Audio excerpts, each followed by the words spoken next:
Pode se assentar.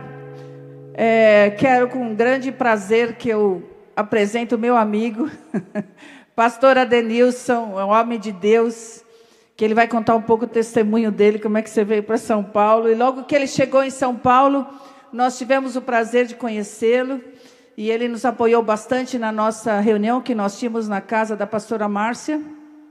Começamos com uma reunião assim simples, na sala dela. A primeira reunião já tinha quase 20 pessoas, e a reunião cresceu tanto que começamos a fazer na garagem, e aí tivemos que tampar a garagem, né, com a cobertura, e a gente tinha microfone, caixa de som, video wall, tudo que Deus mandou, e o pastor Adenilson naquela época nos ajudou muito, né, e é um homem de Deus. Deus tem realmente usado a vida dele poderosamente, trouxe ele para São Paulo com propósito, né, irmão? Ele é da Assembleia de Deus do Ministério Ferreira, né? E ele vai contar um pouquinho, e ele é um homem...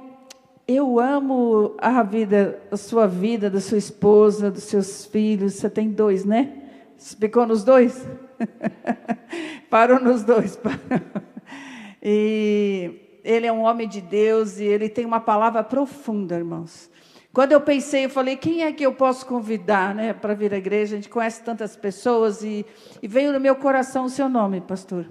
Porque realmente a sua sinceridade, como ele prega a palavra de Deus, é tão profunda, que a gente sai pensando nela durante a semana e fica no nosso espírito. Amém? Que Deus te abençoe. Vamos orar por ele.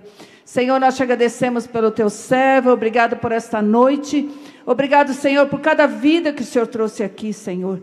Que teu servo seja grandemente abençoado pelo Senhor. Que o Senhor, teu Espírito Santo, tenha liberdade, ele tenha liberdade de pregar a tua palavra como o Senhor quer que ele faça nesta noite. Por isso nós te agradecemos por ele, pela sua família, pelo seu ministério, por tudo aquilo que o Senhor fez com ele até o dia de hoje. E obrigado, Senhor, porque ele tem sido bênção nas nossas vidas, em nome de Jesus. Amém.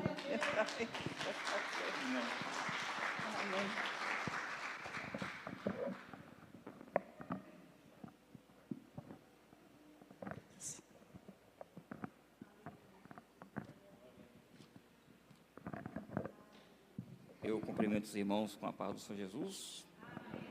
Estou muito feliz por estar conhecendo mais este rebanho do Senhor. Ok. E nesta feita aqui, né, revendo a minha amiga Marta, faltou a Márcia, né? A Márcia tá ok aqui. Nós nos conhecemos, acho que em 2020, né, um pouco antes da pandemia. Eu estava há pouco mais de 2 anos em São Paulo. O Senhor nos mandou para cá, para São Paulo. Nunca quis, né, vir para São Paulo. Nordestino velho, lá com a raiz na terra. Mas desde sempre o Senhor havia dito sobre essas questões comigo. E eu nunca que levei muito a sério. Até quando eu estava no meu melhor momento, lá em Salvador, na cidade de Camaçari, região metropolitana, com a minha esposa, e eu tive um sonho. Nesse sonho, eu via a casa pegando fogo, o apartamento. A gente tentava sair, e a minha esposa, ela tem uma irmã gêmea. Então, essa irmã dela e o esposo dela não deixavam a gente sair. E eu ficava tentando pegar os bens, né? Um tênis que eu tinha, uma calça, uns relógios. Eu tinha um bom emprego lá na época, então eu gostava de usar algumas coisas boas de marca, né? E eu estava ali muito querendo salvar aquelas coisas no meio da fogueira, lá, o apartamento pegando fogo. E a minha cunhada e o meu concunhado não deixavam a gente sair.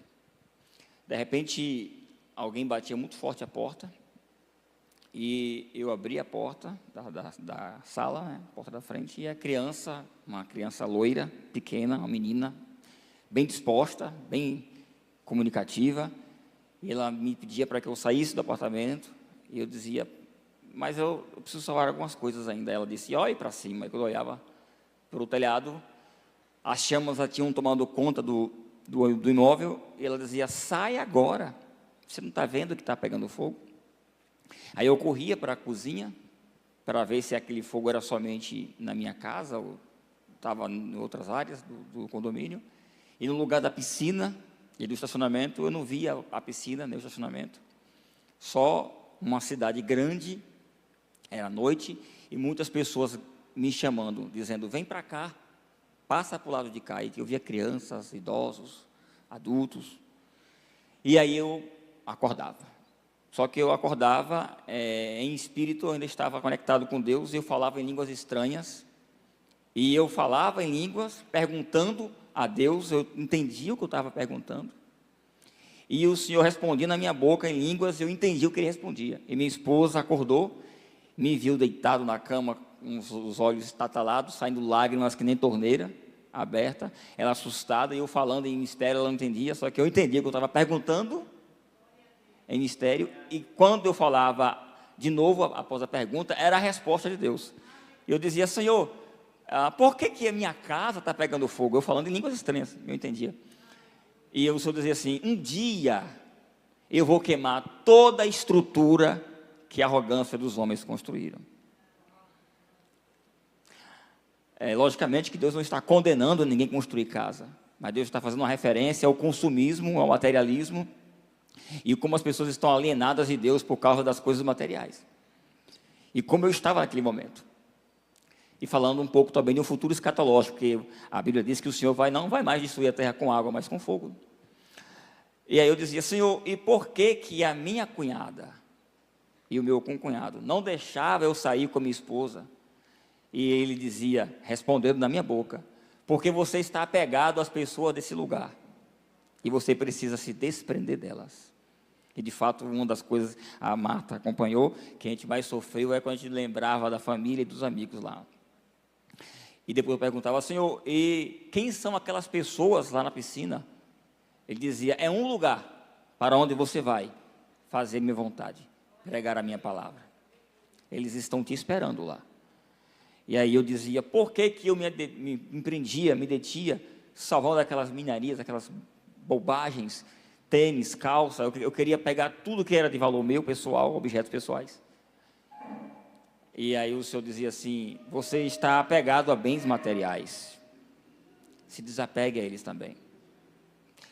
E aí por último dizia, e quem é aquela menina que bate na porta? Qual o nome dela? Ele dizia, é um sinal. Quando esse sinal chegar, você saberá a hora de ir. E eu nunca imaginei que essa menina, a ciência diz que nós não podemos sonhar com o rosto de pessoas que não conhecemos. Não é? Mas era exatamente o rosto, o cabelo loiro da minha filha.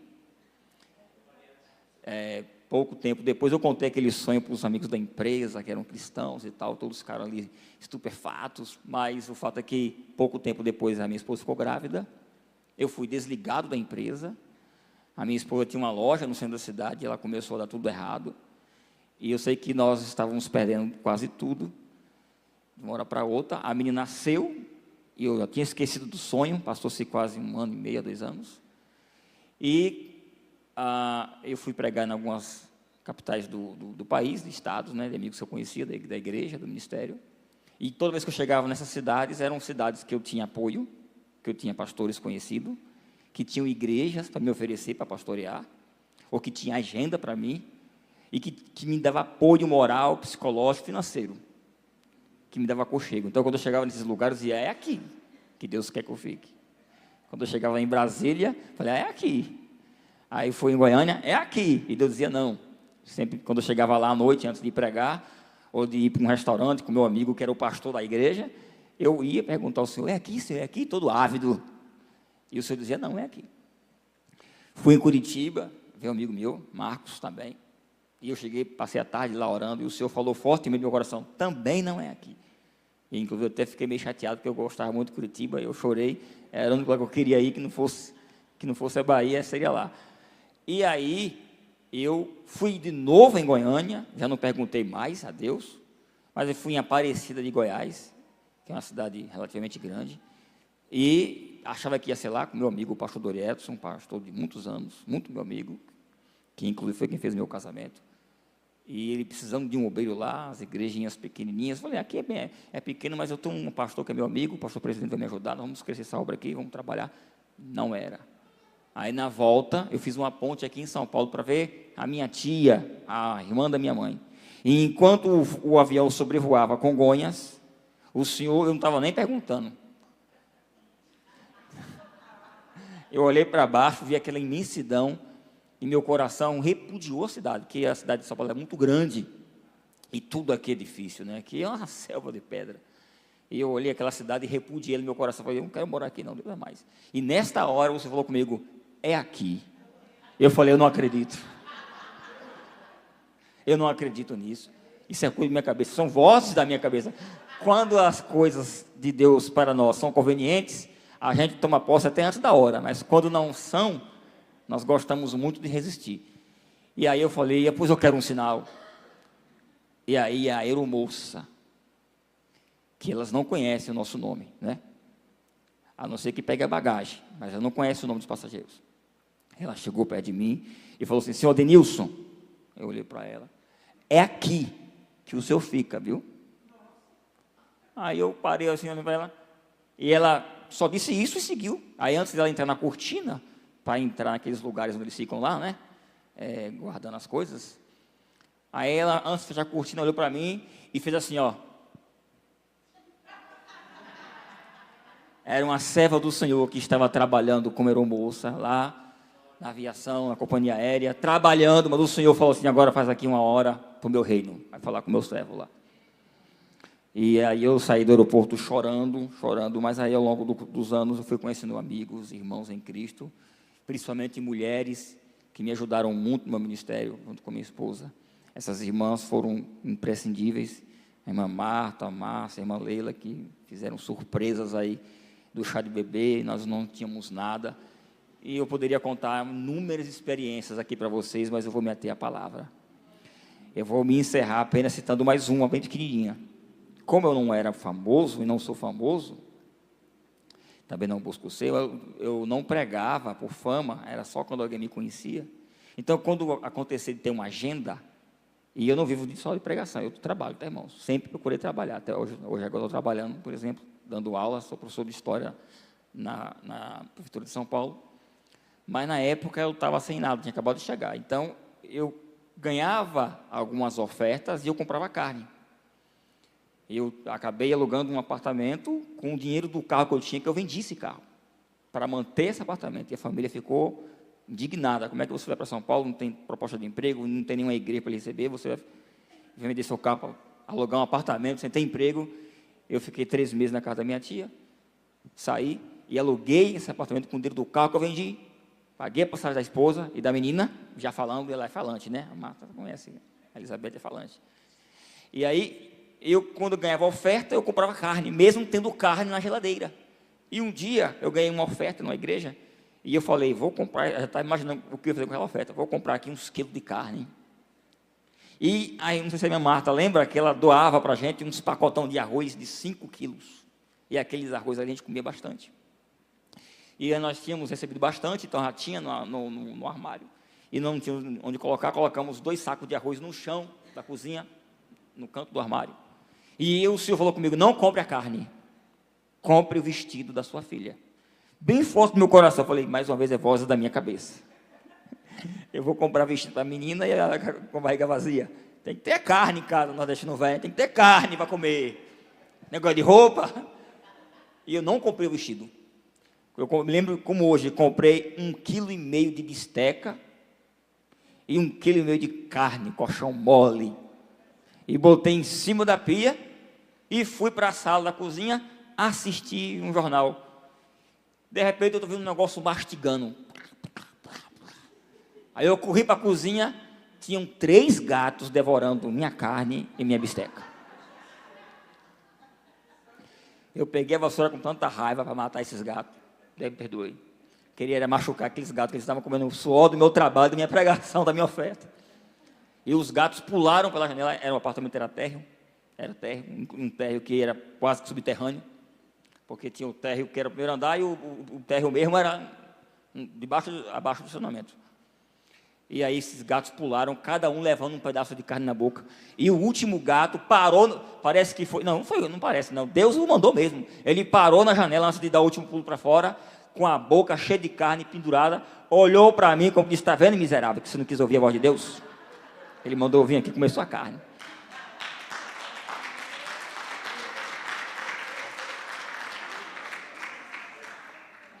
E aí não caiu a ficha, não é possível, eu não podia mais comer o restante que tinha ficado ali, porque eles tinham bagunçado, tinham assalivado toda a carne, tive que jogar aquela carne fora, contando para minha esposa quando ela chegou da igreja, e tudo mais e tal. Aí fomos dormir. Como morava no térreo, se chovesse muito, a água do esgoto voltava e enchia a cozinha. O piso da cozinha era 5 centímetros abaixo do piso da sala e dos quartos. E quando foi de manhã, que abrimos a porta da cozinha para fazer um café, quando pisamos no chão da cozinha, era água de esgoto. E o esgoto havia, acho que, penetrado por algum orifício do saco e contaminou o arroz. Fiquei o dia indignado, comi a carne que estava na geladeira, fui para o ciclo de oração à noite, e Deus usou poderosamente uma irmã dizendo, quem manda o maná sou eu mando o maná do dia, deixe o amanhã comigo, e faça aquilo que eu te ordeno hoje. E aí nunca mais eu caí nessa besteira, de deixar de comprar carne, para comprar o vestido. Valorize o vestido da esposa e da filha, tá bom? Se Deus falar, não troque pela carne. Mas, meus irmãos, eu quero rapidamente compartilhar com os irmãos um texto da Bíblia. Eu não sou um pregador performático, né? Desses pregadores que pregam parecendo um narrador de futebol, ou que eles têm frases feitas, prontas, bonitas e interessantes de efeito. Eu prefiro focar mais no texto, mas isso não quer dizer que a gente não nos glória, tá bom, irmãos? Bem, Neemias, como a mensagem aqui, o tema é sobre as portas, me veio aqui o tema de Neemias, capítulo 3, eu quero compartilhar com os irmãos, a porta das ovelhas, mas eu vou me ater à porta do peixe, porque me deram um tema aí mais puxado para a questão da prosperidade, né? Da providência de Deus, então já iniciei aqui falando sobre isso. Então, vamos lá, Neemias capítulo 3, versículo 1.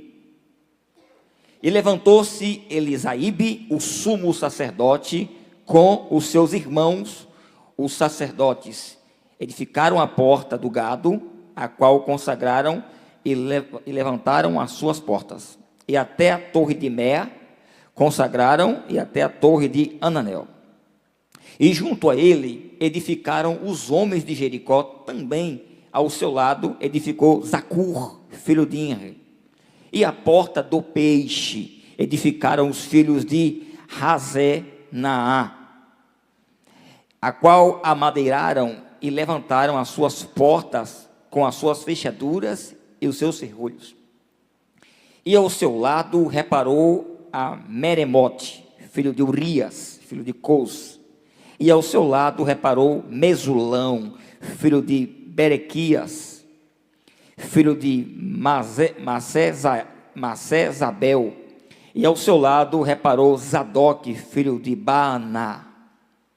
E ao seu lado repararam os tecoitas, porém os seus nobres não meteram seu pescoço ao serviço do seu Senhor. Meu Deus, muito obrigado por sua palavra, que ela possa ser como chuva seródia sobre terra seca, e como chuva temporã sobre a erva verde, que ela possa alcançar o alvo como uma flecha, e que não volte vazia. Amém.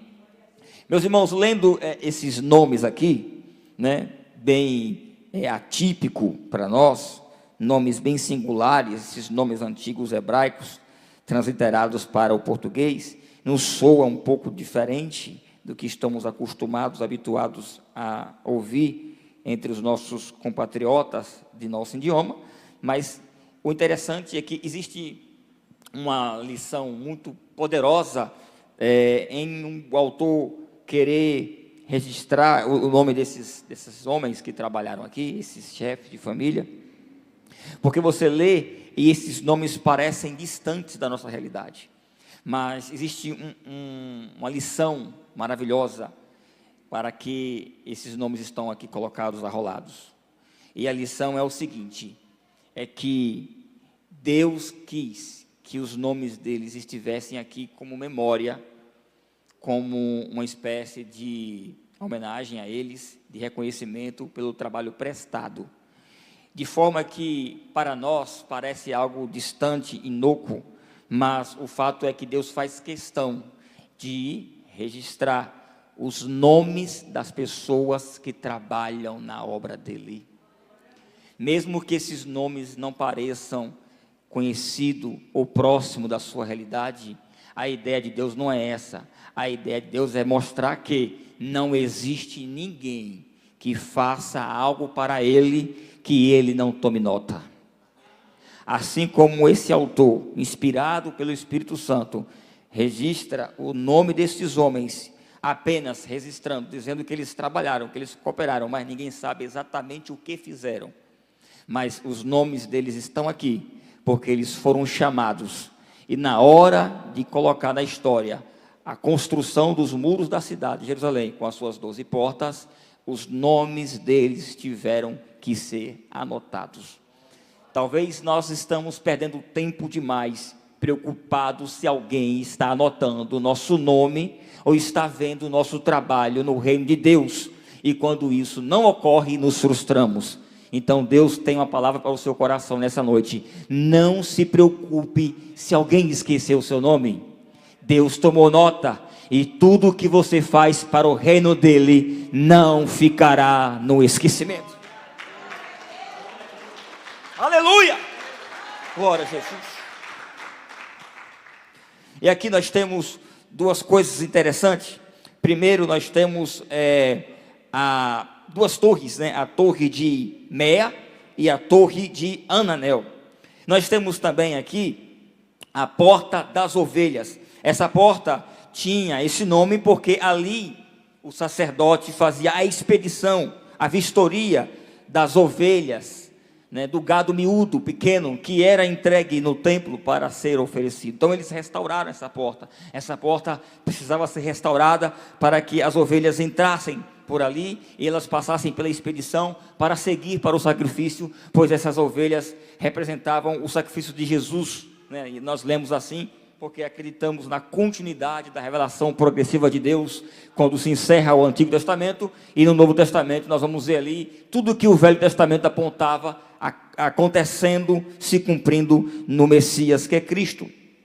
Então, a porta das ovelhas é a porta que vai receber as ovelhas, e essas ovelhas, elas vão passar por essa porta, e vão passar por uma expedição.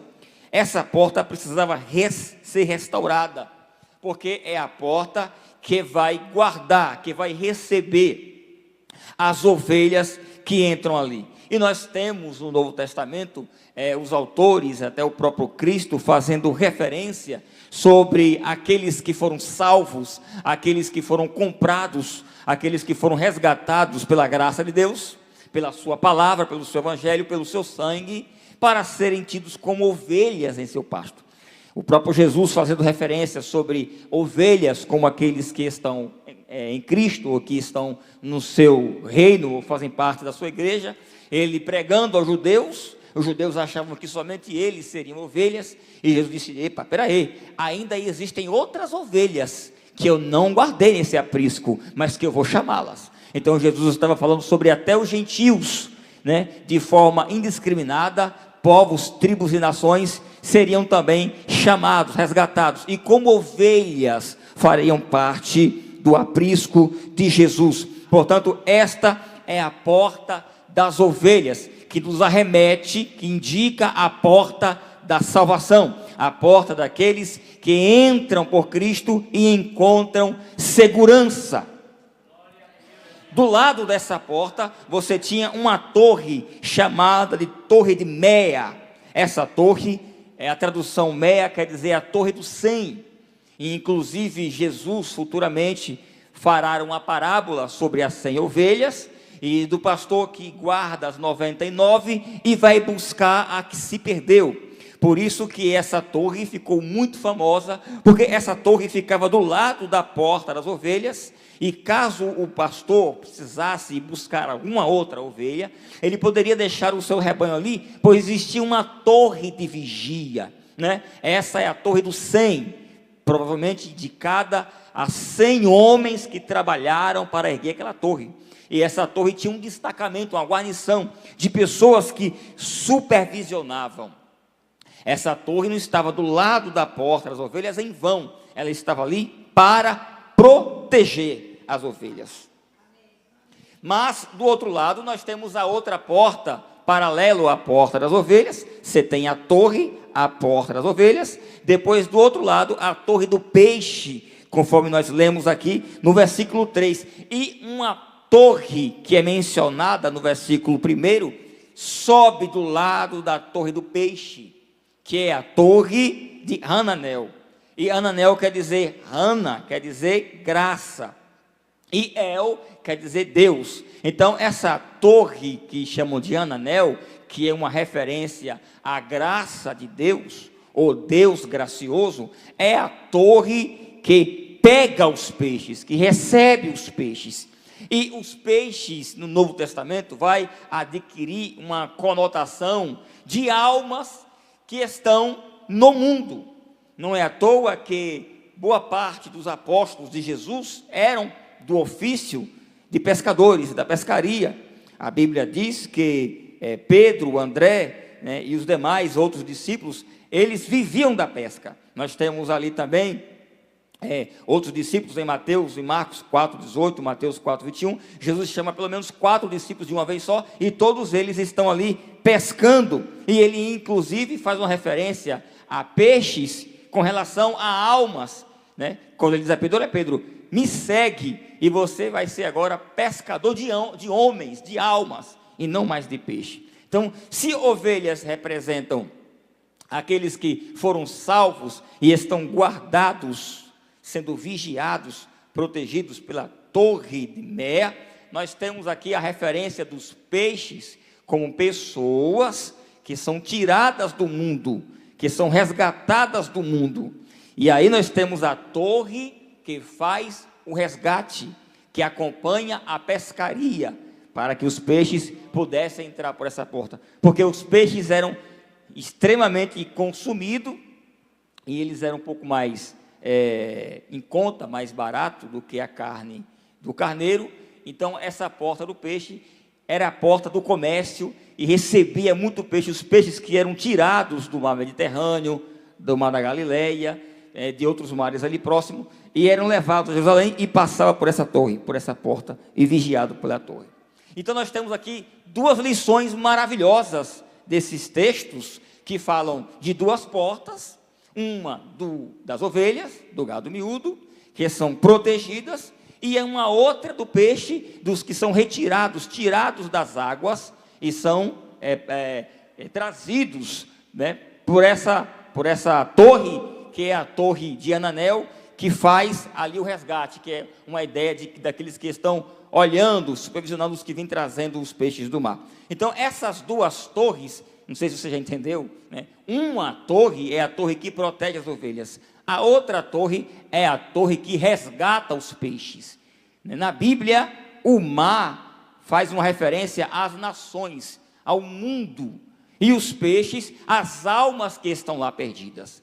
Por isso que o peixe será um sinal muito conhecido nos primeiros séculos da igreja, fazendo referência ao cristianismo, porque os apóstolos não pescavam mais peixes literais, mas agora pescavam homens das águas turvas de um mundo, de nações distantes de Deus. Então essas 2 torres protegem essas 2 portas, a porta que protege as ovelhas e a torre da porta que resgata o peixe. Você não entendeu, né? Vou explicar.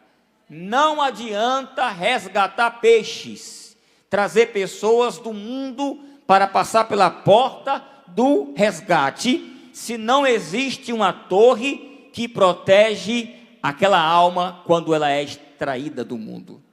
Existem muitas igrejas que têm portas muito bem visíveis, abertas e acessíveis para tirar pessoas do mundo. Existem igrejas, grupos e ministérios extremamente habilidosos para resgatar peixes do mundo, tirar pessoas das águas das nações que são alienadas de Deus. Mas ela não tem um trabalho de defesa que acompanha, que nutre, que supervisiona, que expediciona as ovelhas. Então, o peixe vem do mar, entra pela porta, se torna ovelha, mas não tem ninguém para protegê-la, para supervisioná-la. Então, ela acaba entrando pela frente e saindo por trás.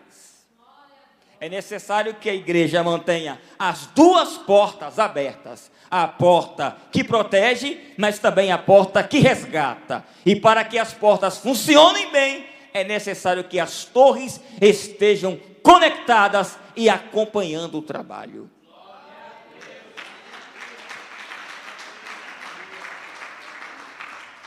Tem gente que é muito bom em pregar e evangelizar, mas é melhor ainda em virar as costas e esquecer.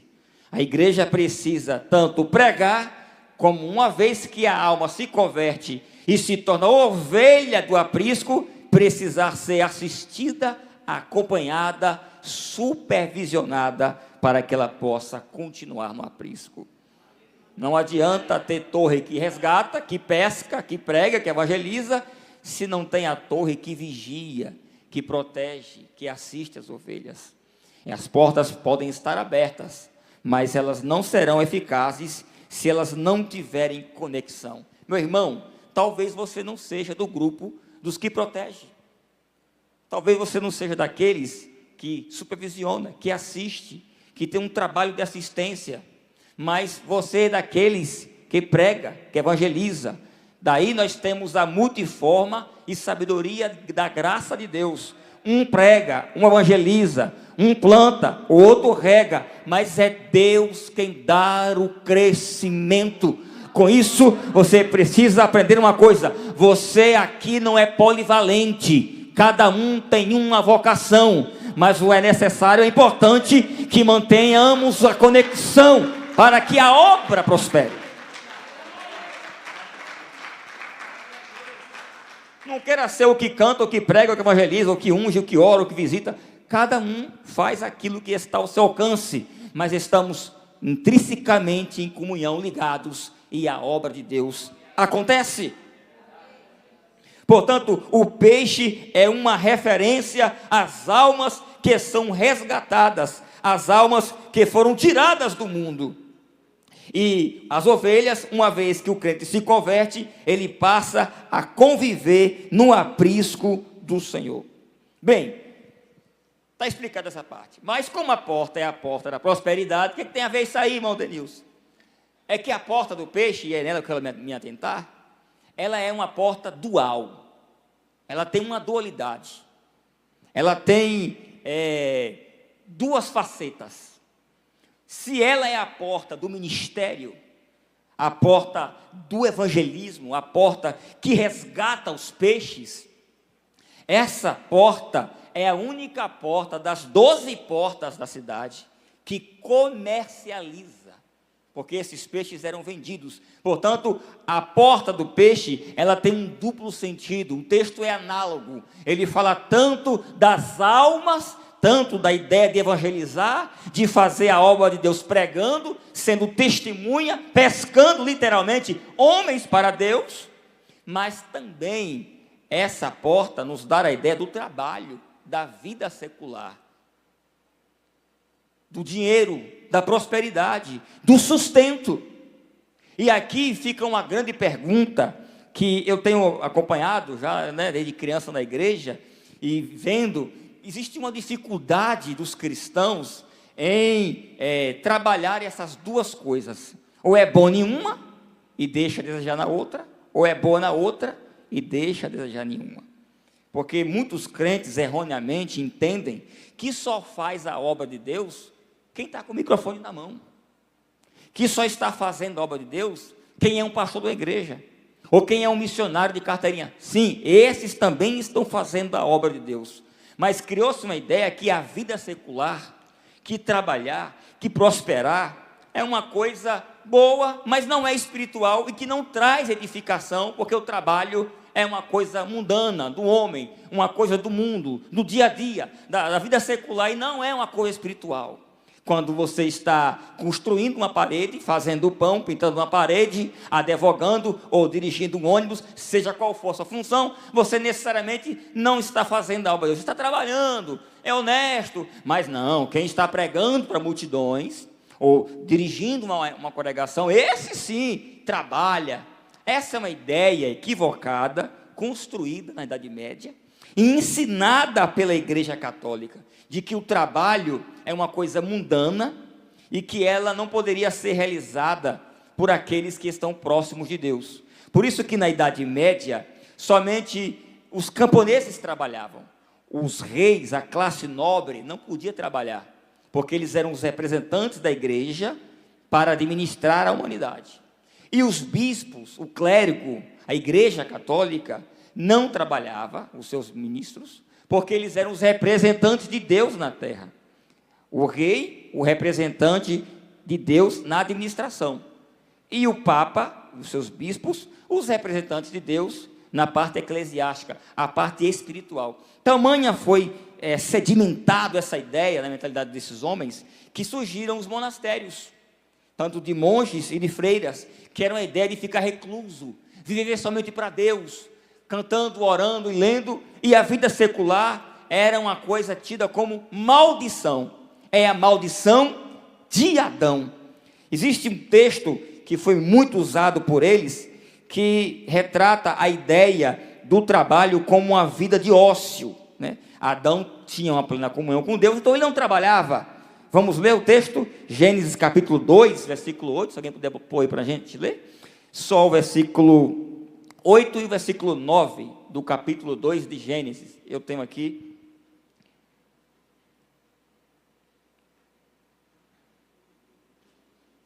Gênesis 2, versículo 8 e 9. E plantou o Senhor Deus um jardim no Éden, na direção do Oriente, e pôs nele o homem que havia formado. Do solo fez o Senhor Deus brotar toda sorte de árvore, agradáveis à vista, e boas para o alimento, e também a árvore da vida no meio do jardim, e a árvore do conhecimento do bem e do mal. Esse texto foi muito usado para construir a teologia, ou a ideia de que o trabalho não é uma coisa boa. O trabalho, a vida secular, é a maldição de Adão, porque Adão, antes de cair, não trabalhava, ele apenas estendia a mão, e Deus criou um jardim e colocou esse jardim no Éden, e construiu, brotando da terra, 4 tipos de árvores. A árvore agradável à vista, que é aquela árvore que mexe com o psicológico, até hoje, quando alguém quer passear e descansar, vai para a fazenda, vai ver verde, né? Traz uma sensação de bem-estar. A árvore boa para se comer, Adão não comia animais, não era carnívoro até então, era vegetariano, comia frutas, então aquelas árvores produziam frutas que o alimentavam, e dava a ele. E nós temos a árvore da vida, que fica no meio do jardim, e a da ciência do bem e do mal, que representa ali as limitações do homem, até onde o homem poderia ir. Então, esse texto diz, olha, Adão não trabalhava, quando tinha comunhão com Deus, não trabalhava. Mas quando Adão caiu, aí o trabalho apareceu. Aí eles usam o texto de Gênesis, capítulo 3, versículo 17. Vamos ver. Eu estou citando o texto que foi usado por essa teologia.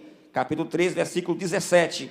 E Adão disse, visto que atendestes à voz da tua mulher, e comeste da árvore que eu te ordenara, para que não comesses, maldita é a terra por tua causa, e fadigas obterás, pelo sustento durante os dias da tua vida.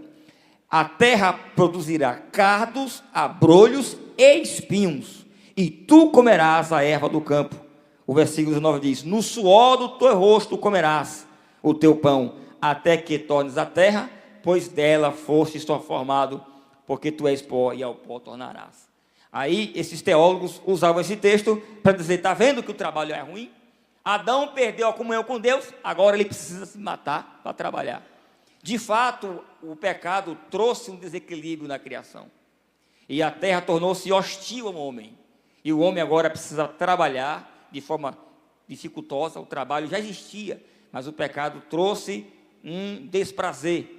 Ele se tornou uma coisa onerosa para que ele se sustentasse. E esse foi o texto usado pelos teólogos para dizer que o trabalho secular não é uma coisa que está ligado a fazer a vontade de Deus. Mas o texto diz que trabalhar sempre existiu. Se você for ler o livro de Gênesis, a Bíblia diz que Deus colocou o homem no jardim para cultivar a terra, para lavrar o jardim. A expressão em algumas traduções é lavrar, mas no original é cultivar, que significa criar cultura.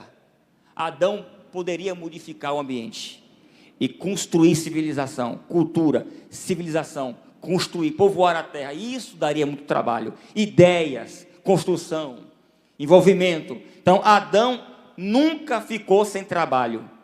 Agora, depois do pecado, o trabalho tornou-se oneroso, mas sempre existiu o trabalho. E o trabalho, a produção de cultura, não havia sido contaminada pelo pecado. Então, tudo que o homem fazia refletia a glória de Deus. Esta ideia de que o pecado está no trabalho secular foi desconstruída na reforma protestante. Os reformadores disseram: não, senhor. Quem disse que trabalhar é uma coisa ruim? Quando o cristão está salvo em Jesus, ele pode tanto ser um servo atuando periodicamente como ministro, ou ser uma pessoa comum na sociedade, trabalhando na sua vida comum, e mesmo assim louvando a Deus, porque agora ele está com a comunhão restabelecida por Cristo Jesus.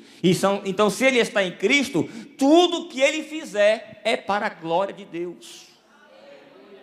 E isto está bem claro na carta de Pedro.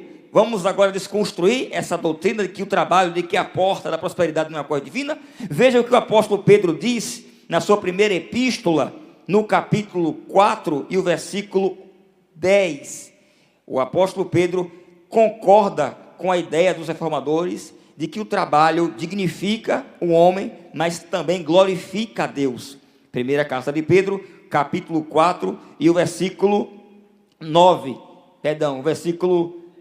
10. Servi uns aos outros, cada um conforme o dom que recebeu, como um bom dispenseiro da multiforme e graça de Deus. O que Pedro está querendo dizer com isso? Olha, eu fui chamado de uma forma especial para servir no ministério, porque a vocação que ele me deu foi ministerial. Mas isso não quer dizer que não existam outras funções que Deus usa, que Deus chama, para poder o nome dele ser glorificado, porque a multiforme e sabedoria e graça dele se manifesta na porta do peixe.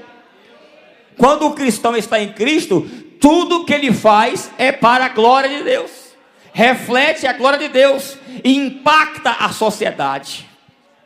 Essa ideia de que somente na igreja glorificamos a Deus com atividades religiosas é uma jogada de Satanás, que anula o crente na sociedade, para que ele não possa influenciar, trabalhando com afinco, com dedicação, prosperando e ainda assim servindo ao próximo. Porque Jesus, Deus, pode ser muito bem representado por meio de um eletricista que faz a instalação, por meio do padeiro que faz o pão, por meio da parteira que acompanha o parto, ou o médico, a enfermeira, aquele que pinta a parede, o carpinteiro ou o marceneiro. Deus também pode ser muito bem representado pelo policial que protege a sociedade, o juiz que julga. Ele pode ser representado por detrás de um bombeiro que entra em uma casa em chamas e resgata uma criança. Deus pode ser muito bem representado por um crente fiel que trabalha em qualquer área da sociedade e faz um trabalho de excelência, porque ele entende que foi chamado por Deus para impactar a sociedade por meio de uma vida santa. Quando uma mãe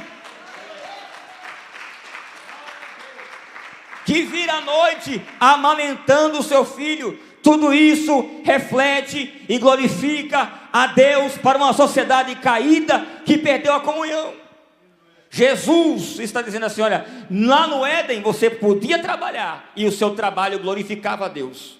Quando pecou, tudo entrou em desequilíbrio, e agora tudo que o homem faz e produz está contaminado pelo seu egoísmo. Mas quando o crente é resgatado, aonde ele estiver, ele é produtivo e glorifica a Deus com o que faz. É isso que a porta do peixe nos ensina, que o crente pode ser uma bênção dentro e fora da igreja, e que ele pode sim prosperar, porque ele entende que está vocacionado. Não é à toa que os principais países da história que mais se desenvolveu no capitalismo foram os países protestantes, em relação aos países que permaneceram católicos.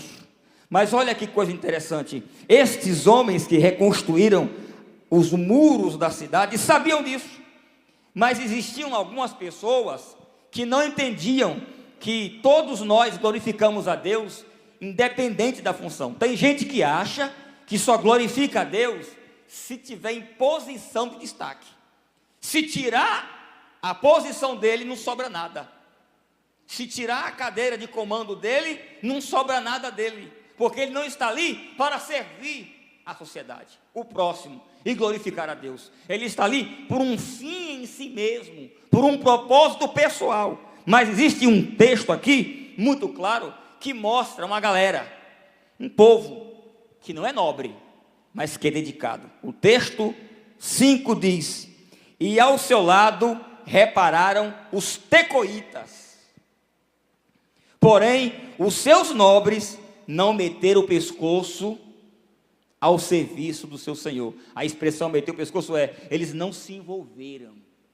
Os nobres não se envolveram. Por quê? Porque achavam que eles tinham posição social elevada demais para se misturar com os demais operários e reconstruir os muros da cidade do Senhor. Mas a Bíblia diz que os tecoitas, eles se envolveram e eles trabalharam com afinco. Quem são os tecoitas? Eles não são nobres. Os nobres já foi discriminado aqui. Os nobres não se envolveram, não quiseram meter o pescoço. Mas os tecoitas, eles moravam em um povoado a 16 quilômetros da cidade. Mas eles entenderam que estavam vocacionados para construir uma cidade para Deus. E eles saíam da sua região, do seu povoado, vinham até Jerusalém e diziam: Neemias, o que é que nós podemos fazer para ajudar a construir este muro e estas portas? Vendo o envolvimento deles, Neemias disse: vai para a porta do peixe, porque eu sei que vocês têm a noção, a ideia, a consciência de que servem a Deus aonde quer que estejam, fazendo o melhor para Ele.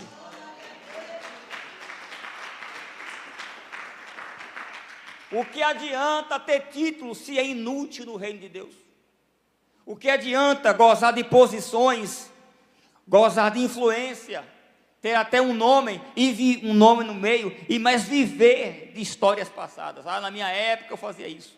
Na minha época era uma bênção. Na minha época eu jejuava, eu orava, eu evangelizava. E hoje vive de títulos, mas não quer mais se envolver no reino de Deus. Nesta noite eu estou diante de uma igreja que não vive de fama, de nome, mas de trabalho puro, honesto, e entende que é para a glória de Deus.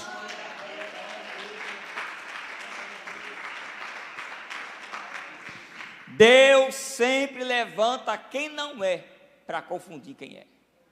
Deus sempre levanta aquele que não são, para confundir os que são. Não é nobre, mas está trabalhando. Não tem título, mas está funcionando. Não foi chamado pelo homem, mas foi vocacionado por Deus. Não foi aprovado pela sociedade, mas tem o nome registrado no livro dos trabalhos do céu. É um crente vocacionado. Estas pessoas prosperarão. Estas pessoas não serão vencidas, porque elas entendem que o trabalho primeiro é para Deus, é para a glória dele, e os demais serão acrescentados. que coisa interessante, os nobres não quiseram se envolver. Tem muita gente achando que não deve se envolver porque tem alguma coisa, ou pensa que é alguma coisa. Quando pensamos que somos ou que temos, já deixamos de ser produtivo no reino de Deus. Jesus contou a parábola de um pai de família que tinha 2 filhos, um mais velho e um mais novo. Ele disse para o mais velho: filho, vai ver a minha vinha. Ele disse: pai, eu vou. E não foi. Aí ele chamou o mais novo, disse: filho, vai ver a minha vinha. Ele disse: pai, eu não posso ir. Mas acabou indo. Jesus perguntou: qual desses agradou o pai? O que disse que ia e não foi? Ou o que disse que não ia e acabou indo? E aqui Jesus aplicou uma lição interessante. É muito melhor você se arrepender, mesmo tendo errado, do que viver com a pose egoísta e religiosa de alguém perfeito. Tem gente que diz que é, que faz, que tem talento, mas na hora não acontece. Eu prefiro ser um pecador arrependido, que vai ver a vinha, que vai trabalhar, que vai obedecer, que vai funcionar, que vai produzir, do que ser alguém posudo, que diz que é santo, mas a vida está vazia. Vazia! Que coisa linda! Estes homens fizeram a diferença. Eles reconstruíram. E aí eu encerro com o versículo 27. Olha aqui. Que coisa interessante. Eles trabalharam na construção da porta do peixe. Eles souberam conviver com a obra de Deus e trabalhando no seu dia a dia, tudo para Deus, sem fazer separação. E eles foram fiéis. Aí o versículo 27 continua. Já encerrando a lista daqueles que trabalharam, o texto diz, versículo 27, depois repararam os tecoítas. Quem são os tecoítas? Aqueles que não são nobres. Depois repararam os tecoítas outra porção. Irmãos, quem é trabalhador no reino de Deus nunca para. Quem entende a sua vocação não para porque um serviço terminou. Ele já terminou um projeto ali, ele já está imbuído em outro, porque ele está movido por um senso de compromisso, de louvar a Deus com a sua vida, com o seu trabalho. Depois que eles fizeram o quê? Depois que o texto está dando aqui uma redundância da história, depois que eles concluíram a porta do peixe, foram para casa descansar?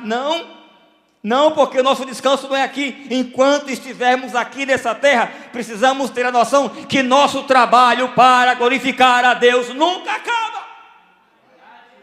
E quando formos arrebatados num corpo glorioso, viveremos no céu glorificando e trabalhando eternamente.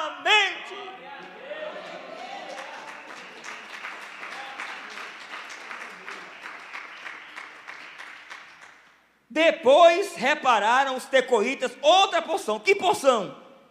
Ele disse: defronte da torre grande e alta, até o muro de Ofel. Eles terminaram a porta do peixe e foram reparar na torre grande. Você quer ter posição e reconhecimento? Começa de baixo. Entenda a chamada. Seja subserviente. Seja submisso. Entenda o projeto. Se submeta. Não faça como alguns que não querem meter o pescoço. Faça como os tecoítas. Se envolva. E o trabalho vai fluir de tal forma que você não vai parar jamais. Amém?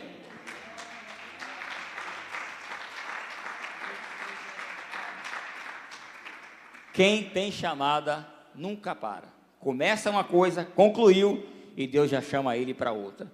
Tem gente que quer começar no grande, né? Ele não entende que ele primeiro precisa mostrar serviço. Quer viver de título. Se você é um desses, essa mensagem é para você. Mas se você também é daqueles que entende que deve fazer a vontade de Deus, independente da posição que está, esta mensagem também te alcança. Deus tem coisa grande para você. Amém?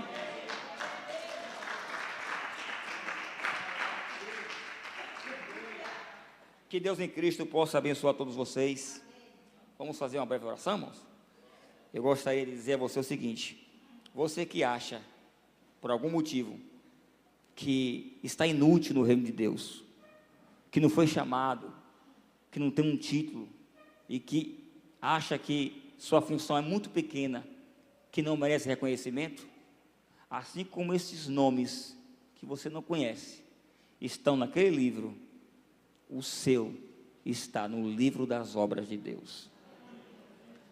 A Bíblia escreve que quando nós morrermos, a única coisa que nos seguirão serão as obras, e Ele nos dará galardão. Eu quero encerrar deixando para você bem claro a importância desse tipo de sermão. Paulo escreve a carta de Corinto, dizendo que a igreja passará por um tribunal, quando ela for arrebatada, mas nesse tribunal, ninguém vai ser condenado, é o chamado Bema, Tribunal de Cristo.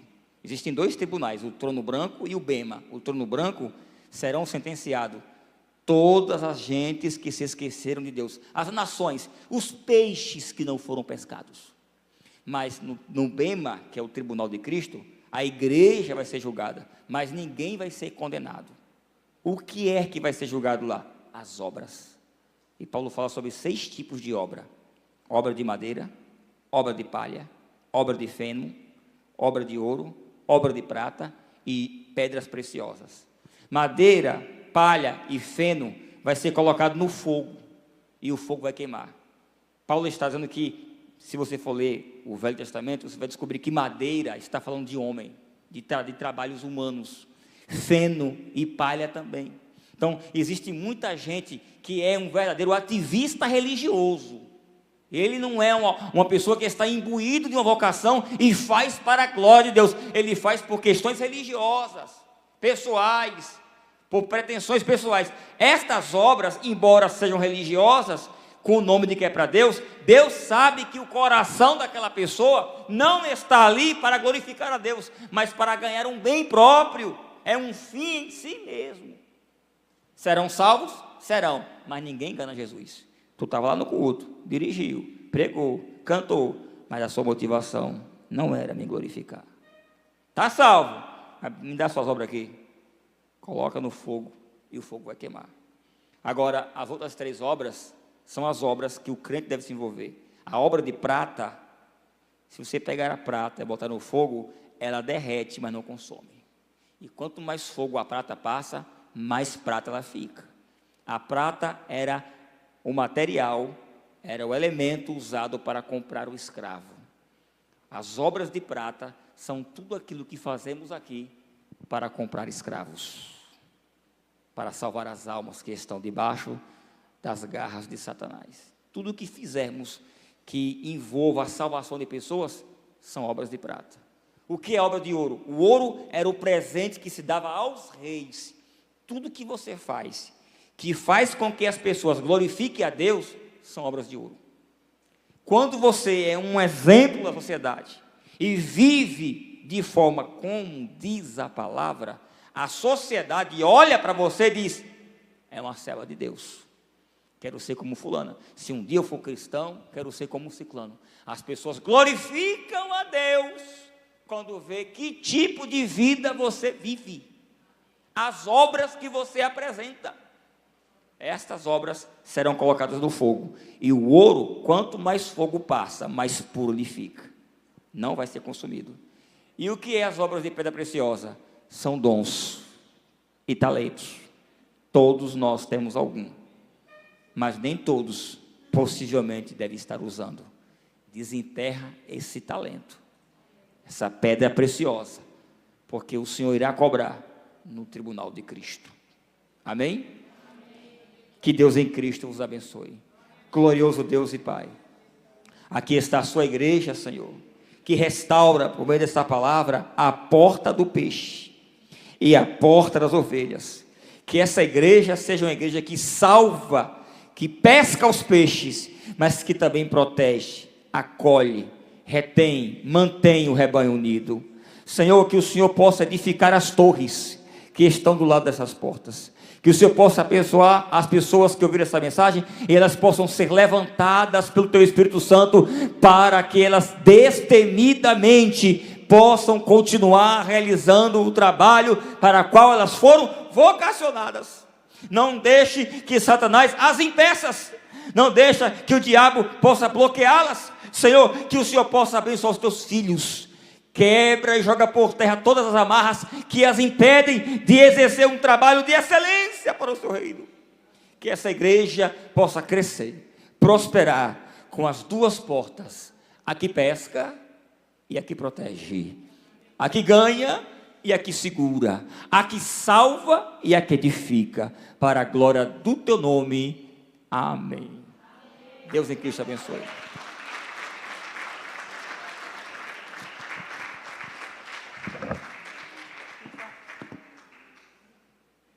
Palavra poderosa, né, irmãos? Eu aprendi muito hoje.